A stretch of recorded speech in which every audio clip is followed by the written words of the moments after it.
Better Buildings for Humans is powered by Advanced Glazings, makers of the Solera line of products.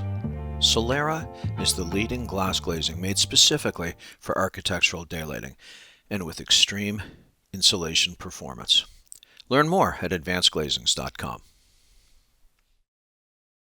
Hello and welcome to this week's episode of Better Buildings for Humans. I'm your host, Joe Menchefski, and this is the show where we talk about the impact that the built environment has on our health, our wellness, our productivity, and our general joy of being alive. Today, we have a very interesting and special show today.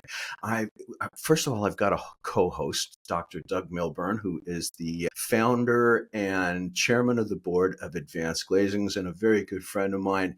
And we also have a legend from Eastern Canada. We have Brian MacKay-Lyons.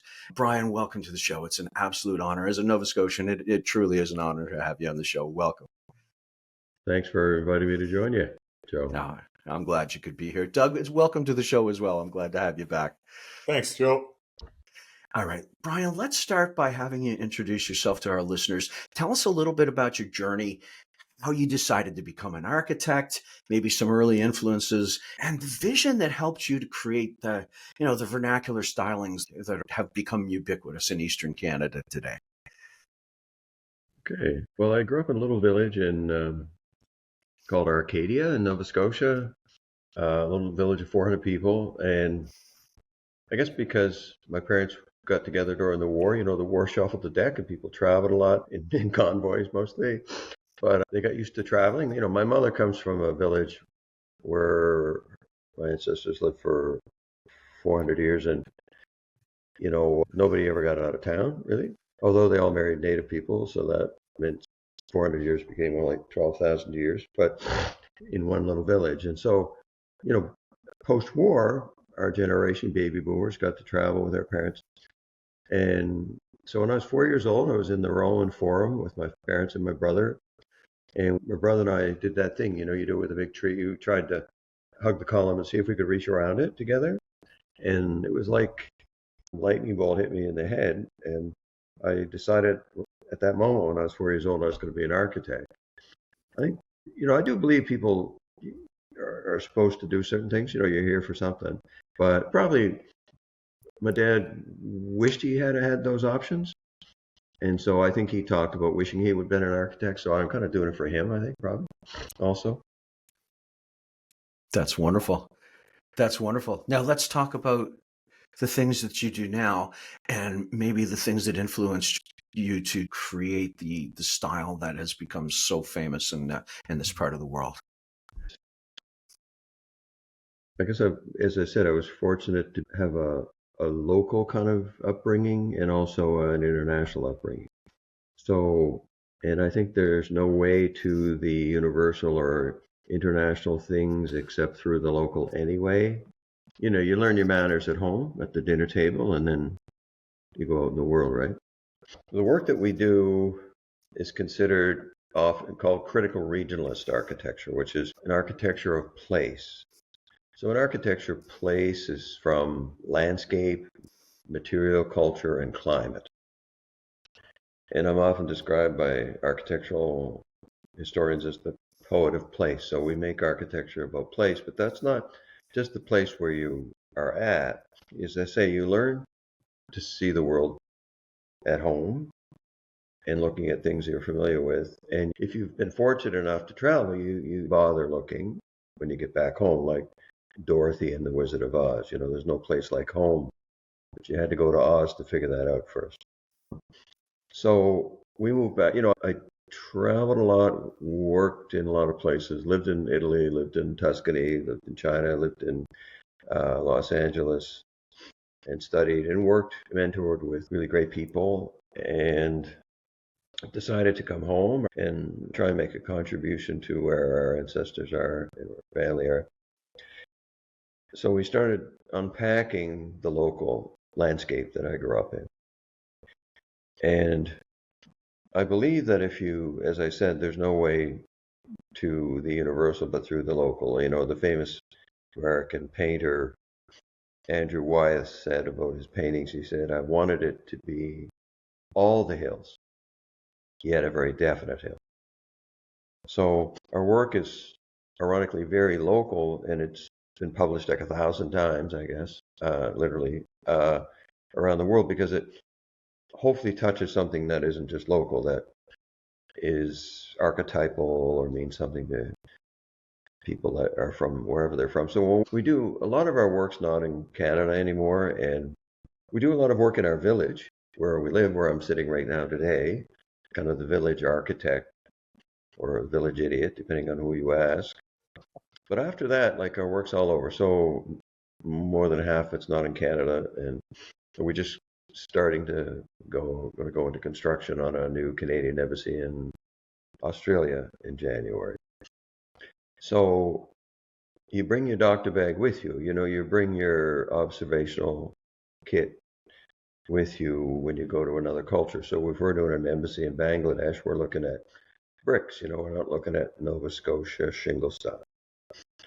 You develop a nose for it. You develop a nose for what it is that they know how to do, where they're at. So it made me very interested in the vernacular, what we call the vernacular. Geoffrey Chaucer, the great early British writer, was the first person to write in the vernacular. He was the first person to write in the language of the Anglo-Saxons. And of course, they said he was throwing his career away because he was speaking in street English. So I've always thought that was the wellspring of culture, the vernacular. If you're a music person, you go to the Mississippi Delta to listen to the blues. Or if you're really a keener, you go to Sahara Desert like I did to hear where that came from. So we know that all culture comes from the poor. We know French cuisine comes from starving. We know Tchaikovsky's symphonies were inspired by Russian folk dances. We know Elvis hung out in the juke joints of the Delta around Memphis. So I think I have this view of culture that it's a kind of ground up thing. Yeah. So that's kind of become our thing. So if I was to ask you, Brian, and just for fun, and three of us being Nova Scotians, and our little part of the world, it's my business pursuits and like it's really made us global, and I become aware of how wonderfully off the beaten track we are, and Nova Scotia's got its uniquenesses. Can you tell us anything about transplanting little bits of Nova Scotia, how that Nova Scotia view would impact some of your work elsewhere? Well, we try to have empathy for where are we going when we do a project elsewhere. So, what do they know how to do where they're at?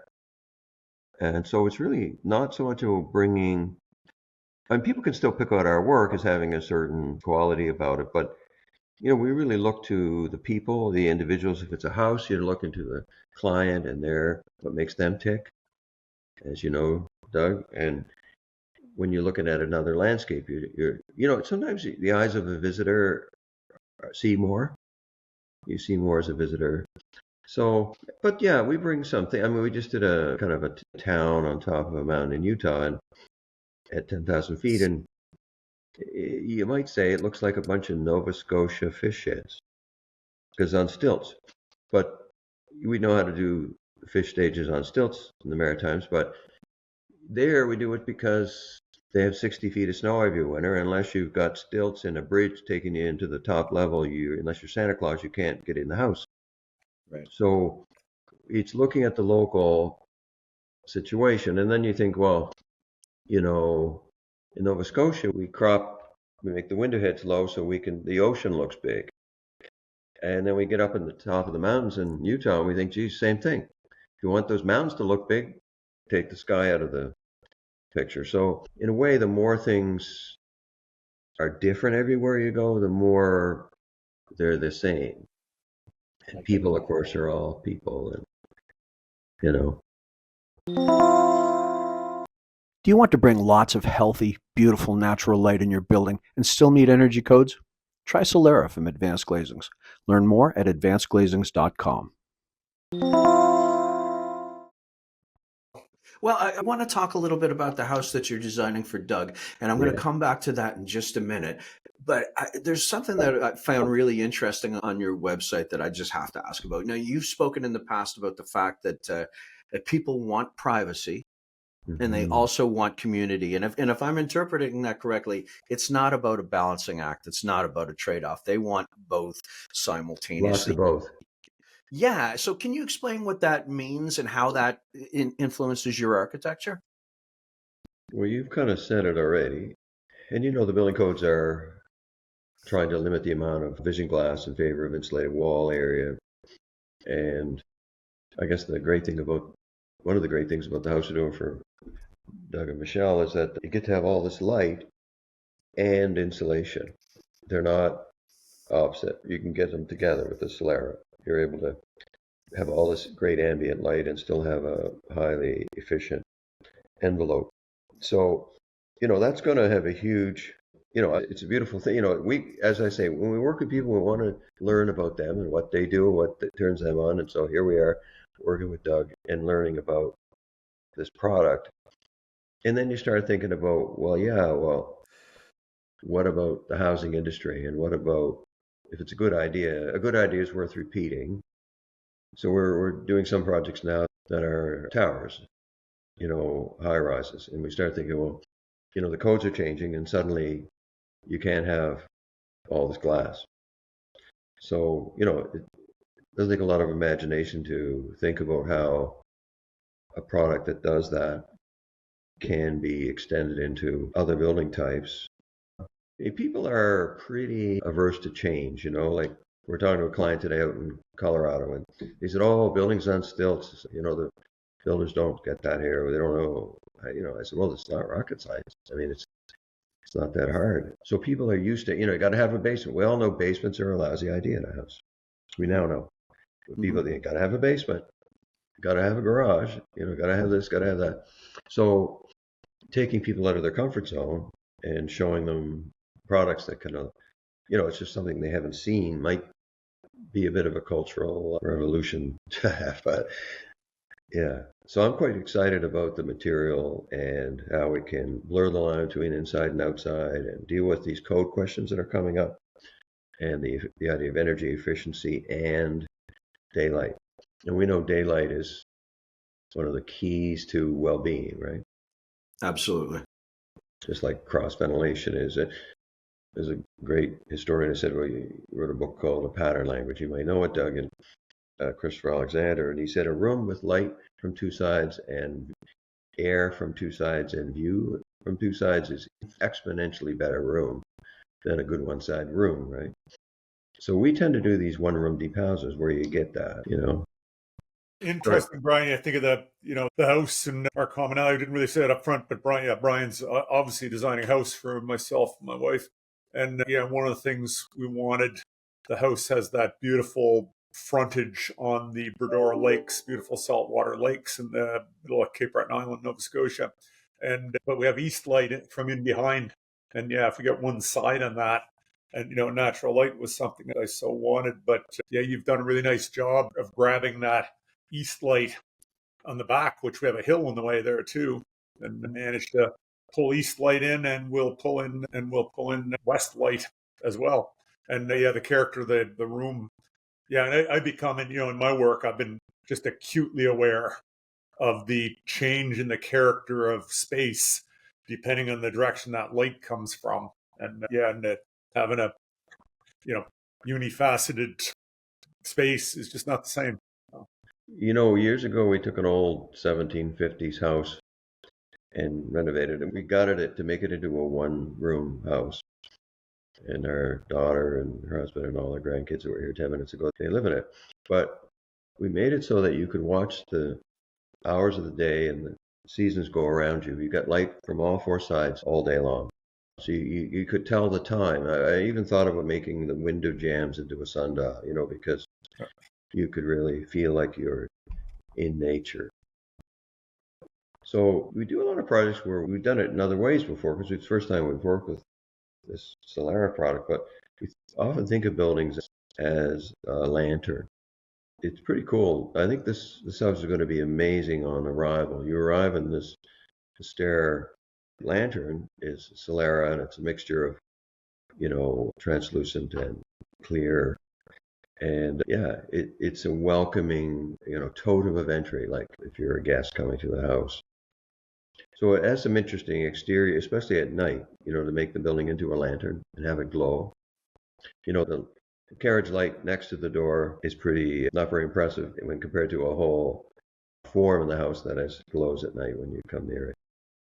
The whole building is a light fixture. And it's going to be interesting, that house, of course, being on the lake, and, boating is big in the area, and it's big with me, and the approach from the water is going to be spectacular as well. Yeah, absolutely stunning. There's another thing that we are inspired by generally, learning from history of architecture, the masters, is the idea that a house, or any building for that matter, is half front of house, half back of house. So the living areas, the gathering areas, the social parts of a house, call it the served areas, and the service bits, the servant areas, that have the laundry and the bathrooms and the bedrooms and other private spaces. And one way you're in the social part of a house is it celebrates daylight. It's the daytime part of the house, the social part. Yes. And so in the house that we're doing together with Doug, the two forms intersect. There's the social form that has a living, dining, kitchen, and all that, and then there's the kind of private form that intersects with it, that is more opaque. So I think that that's right. I mean, you mentioned community and privacy earlier, and that is signified by light and dark also. And then where you have social spaces, you have clear spans, large structural spans. And in bedrooms, you have cellular plan, where smaller rooms with walls and stuff. But in a great room, bathed in light, like Doug's house, we have big spans, and so we have trusses. So where structure is expressed and where all this great daylight is happening says this is the social part of the house, where you have outlook. Another thing about community and privacy is the human need for prospect and refuge both, right? So when you're in the social part of the house, you're really looking at the door, and you don't mind being seen. It's daytime, and then you retreat into the refuge of the bedrooms and things like that. So all these ideas are connected. Classic architectural concerns, like you mentioned right off of the start: community and privacy, prospect and refuge, served and servant places, where you really bring the natural light in, and where you do things like express the structure, and other places that are more cocoon-like that you go into. And ever since there was a thing called a house, we had these things. So, and it's interesting, as I think about that, and you say that, one of the things we've really come to realize with, Solera in the market, and that ability to have, insulation, privacy, but to be light interactive, allows you to somewhat blur those lines too, doesn't it? Now we can have a space, we can have privacy and light, where, and really manage that connection. If you want that full openness, it's about view, it's about vision glass. And I kind of believe, watching so many talented people design with their product, I think there's a primacy to view that orients you, and the real connection where I realize where I am. But that light thing, now we get to blur it. We really get to manage that connection and blend it in the way that we want. Yeah, so in a way, this is a kind of a research project. It's a kind of a prototype, maybe. A good idea is worth repeating, So it's made, ever since we started working on this house, we started thinking about other houses we're working on all around.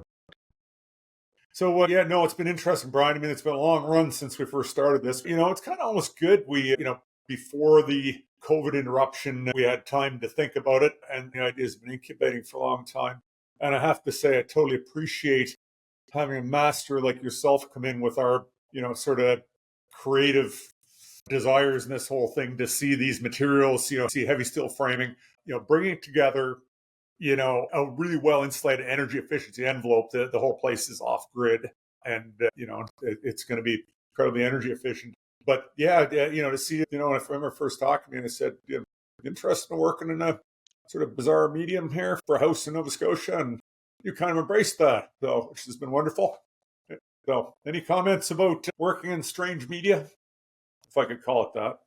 In what? Well, I just having some fun there, and I call it working in a strange media, for residential, heavy steel, glass, really commercial, type materials, and the way that we're using it. Mhm. Oh, Well, contemporary architecture, from a details perspective, is commercial or institutional. Mies van der Rohe did the German pavilion in 1929 in Barcelona, the Barcelona pavilion. And so he outlined, basically set out the whole catechism of modern architecture in terms of reveals and, and using steel and exposing it and, how you use glass and big areas of glass. And so because we're interested in the vernacular, we look at industrial or even rural industrial buildings. You look at barns. I love barns. The barns are always nicer than the houses, in my view. yeah. So, this kind of exposed technology of the steel frame and the trusses and all that we find exciting, but we understand that's not for everybody. Some people want a more traditional architecture. It certainly fits modern architecture, Doug, contemporary architecture. Brian, did you have any difficulty making a relatively modern material that works very well with modern, what we would call modern architecture, sort of very clean, very minimalist? Did you have any difficulty making that work in such a rural environment, such a raw sort of environment as you'd find on the coastline of the Bredor Lakes? It's funny, there's lots of ironies. We get our inspiration from traditional buildings, actually. Everything been done before, and you go around the world. We literally go around the world looking to see these timeless traditional building traditions and so on. And so we really are inspired by tradition, but we're modern architects. The best line I've heard on that is from this Mexican poet, Octavio Paz. He won the Nobel Prize for Literature. And he said, "When taken alone, tradition stagnates and modernity vaporizes. Taken together, modernity breathes life into tradition, and tradition responds by providing depth and gravity." So we trust that we're on that philosophy. So when we are doing a building on Bredor, we just trust that we're doing something good and simple enough that it could be a historic building. Like, usually the simpler they are, the more historic they are, So, yeah, we don't worry much about it. It sounds strange for a modern architect to say we're inspired by traditional things mostly, and we really are. What we get out of the tradition is those timeless things, those timeless ideas. And so, yeah, we don't worry about what's next door very much in that regard. Like sometimes we're working in a like in Lunenburg, we built a building in the center of the UNESCO World Heritage Town, and we had to, look at what was next door and emulate it. Your site, Doug, is really, it feels like it's alone in the world. Like you're not next to some beautiful historic buildings or anything. You're looking across at Escasoni or you just see lake and forest. And so I don't think there's a lot of pressure to make a traditional looking thing on your site. We're not against tradition. We love it, actually. It's one of those false dichotomies, I think. Look, you know what? It is that I love the flow, of what you've created, how the simple geometric forms flow together and flows to the hill. And then finally that connection with the great room down at lake level. And we have whatever, 7 or 8 feet of glass, floor to ceiling, ultra efficient, triple glazed glass that just absolutely connects it. And I think it just absolutely flows. And it's, traditional Nova Scotia forest around there. I got mixed hardwood and evergreen around there, and I think it just flows so beautifully together. Absolutely love it. Yeah, well, we really feed off of your passions. That's how we operate. Well, certainly we do custom things. There's custom things and generic things. Like the good generic is a great problem in itself. Like Frank Lloyd Wright did custom homes, and he did these Usonian houses that were meant to be generic. So we feed off of your passions, try to get inside of your head. one of my mentors said that the biggest determinant of what you can do as an architect is the level of ambition of the client. You know, if you got that, you're good. Anyway, it's going to be so interesting. I'm totally excited. We've been working on this for before the age of COVID. You know, the design's gone through a lot of iterations, a lot of detail, every little corner, every little edge in it has been well thought out. And You've given us a clinic on how to make this thing. yeah, I'm hoping the construction's going to go off, and maybe by the fall we'll be looking at something by the fall coming up. So if all goes well. Very excited. Manage the connection between building occupants and the outside world using Solera translucent glass. Learn more at advancedglazings.com. Can you describe this house for our listeners? I know that's extremely difficult on, essentially what is modern radio. But Brian, can you talk through what you're developing for Doug? Well, I mentioned earlier in the podcast that there's basically two arms to the house. It's a crossing of two forms. There's the form that has all the bedrooms in it and is the kind of private part, and it's kind of opaque, and it follows the land. It's on the hillside part, so it comes down to the lake on it, when the roof follows the angle of the land as it slopes down. So that's very different from the form that intersects with it. The one that intersects with it parallel to the lake, and it has the social functions in it and all this amazing light and down low view where it's worth having the view glass right where the water is. As I say, you take the sky out of that if you want to make the lake the big deal. So it's a kind of a opaque, private wing crossing, translucent social wing with all the living things in it, the day things. And one is about the hill, the other one's about the lake. Brilliant. Doug, what you must want to comment on that. Oh, yeah. I mean, it's the two forms. It's like Brian and his firm, I said when we started talking, I said, I do not want bulldozers in here ripping up the landscape. And we only had so much space down at lakeside. You're not going to build a whole house at lakeside. So then we're building into hillside. How do you build into hillside? How do you make it work? And as Brian kind of reads that, I do love the lake. I love the woods. And, I'm kind of a hardcore technology kind of human being and love building and materials and engineering and likes on that. And and it came together. Intersection of two forms. At first, I kind of scratched my head saying, where's he going with this? And we, went through a few iterations of it, said, yeah, this is it. It's become more and more refined.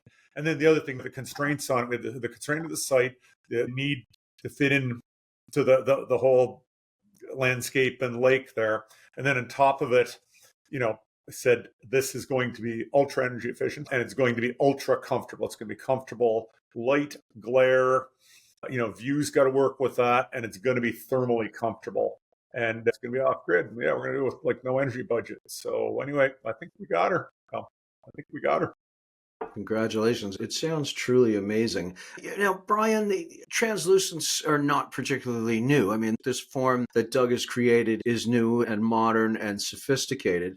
But I mean, you can go back to Japan, possibly millennia, if not centuries ago, where they used, soji screen designs to provide privacy and bring in, it was without compromising natural light. And the diffusion aspect of it took away the glare. It's been around a long time. Are you surprised that it's taken this long for translucence and diffusion to come back into, I'll say, sort of a starring role in design? It's a good question. Yeah, I don't know. I mean, as a young architect, I went and lived in Japan and obviously was moved by that, both the landscape tradition they have, which is amazing, and I lived for months in this old no stage in a 650-year-old samurai warrior's garden. And of course, you're in this pavilion in this beautiful garden, and it's as you say, all the walls are, they have layers, right? So there's the shoji layer of the paper, rice paper, and then the screens, and then the glass.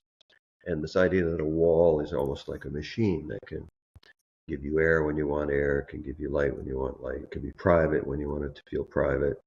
And of course, the great Japanese sculptor Isamu Noguchi makes those amazing lamps, right? So in a way, I think when you arrive at Doug's house, you're going to think there's a giant Noguchi lamp in the woods there.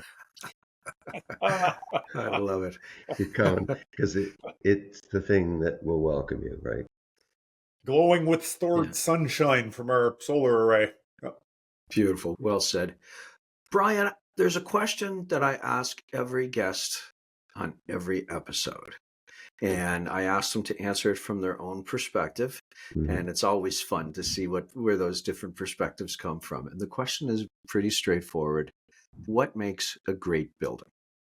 Boy, that's tough. That's a big question. That's tough. I don't know if I can do that.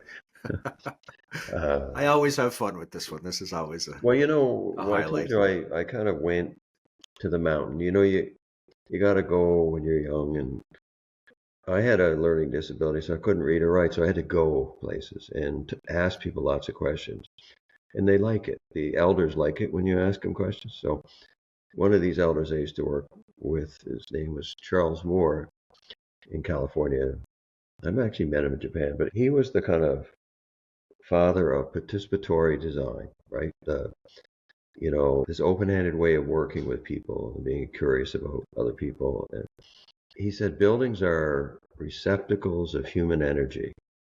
And when they receive enough in their design, they give it back for generations, right? Smart guy. That's why you go out on the road, right, to meet the smart people when you're young. If you're smart yourself, you get.